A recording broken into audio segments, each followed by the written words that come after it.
First, let me say how delighted I am to have been invited to give this interview with such an important organization as GALA.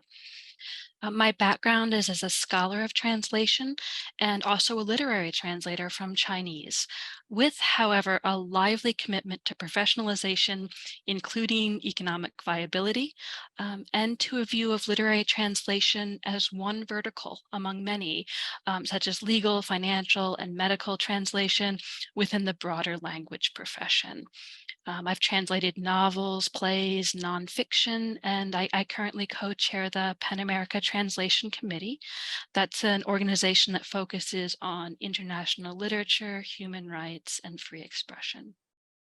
Um, since the fall of 2017, I have had the privilege and the joy of directing the graduate program in translation and interpreting at NYU within its School of Professional Studies and the Center for Publishing and Applied Liberal Arts. This degree program features the best practices of Foley online pedagogy, and it has a stellar faculty composed primarily of industry practitioners. The master's level program at NYU SPS was founded just over a decade ago, and we already count our graduates in the hundreds. Our emphasis is on practice rather than on scholarship, and our value proposition is that someone who comes to NYU with an advanced knowledge of at least one language other than English will be prepared by the end of the program for a role in the profession, whether translation, localization, interpreting, or terminology practice.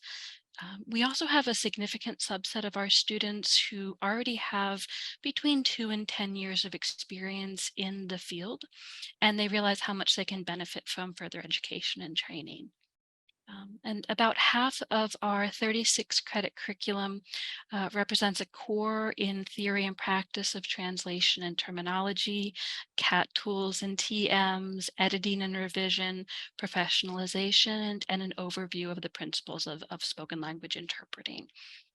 Students can also choose elective courses in various verticals: legal, IP, transcreation, audiovisual, or courses in project management, software localization, machine translation, post-editing, etc.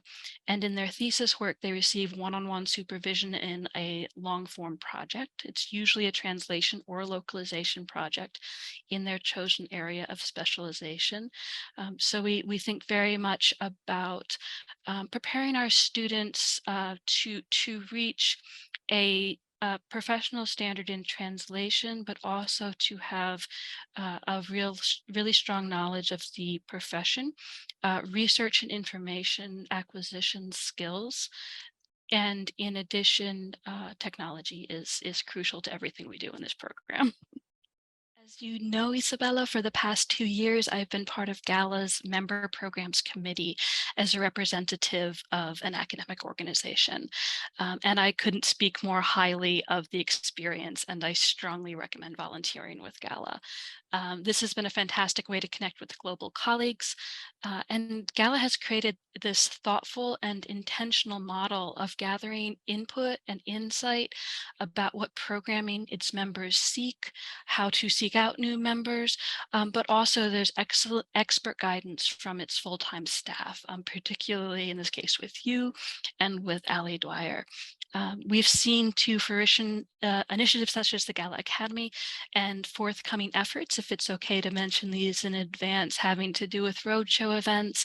And I'm really excited about a re-envisioning of the resources of the GALA Knowledge Center.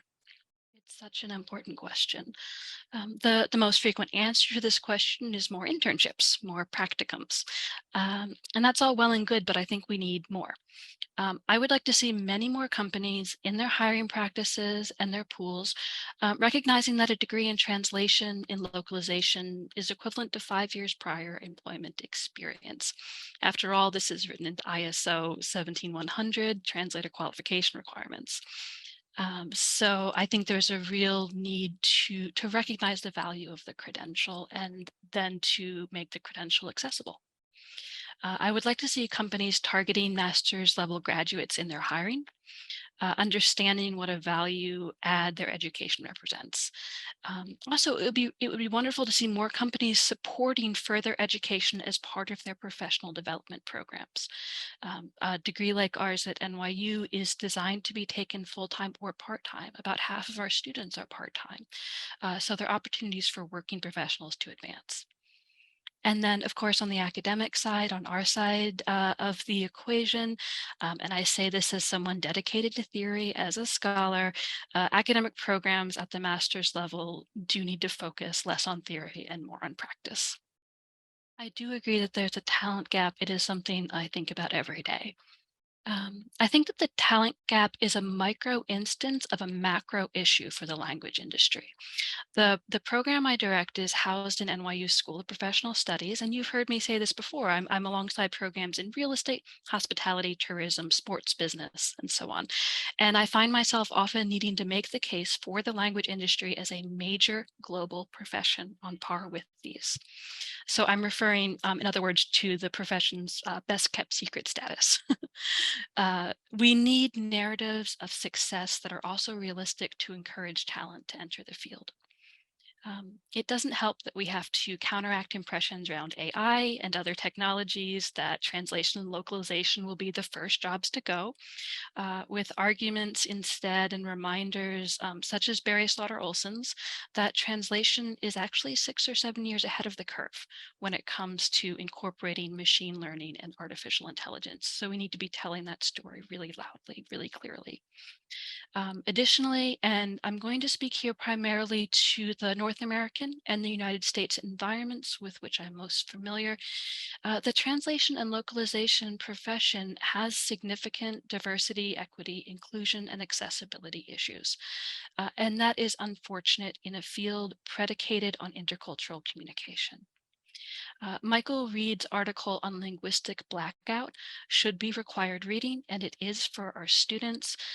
Pathways for heritage speakers are very important, and also ladders to the C-suite. I would actually say our collective work on the curriculum at NYU. Especially that this curriculum work is ongoing and constantly developing. We have really tried to be responsive to what we hear from the professional field, including flexibility to incorporate faculty-led initiatives for coursework in inclusive language.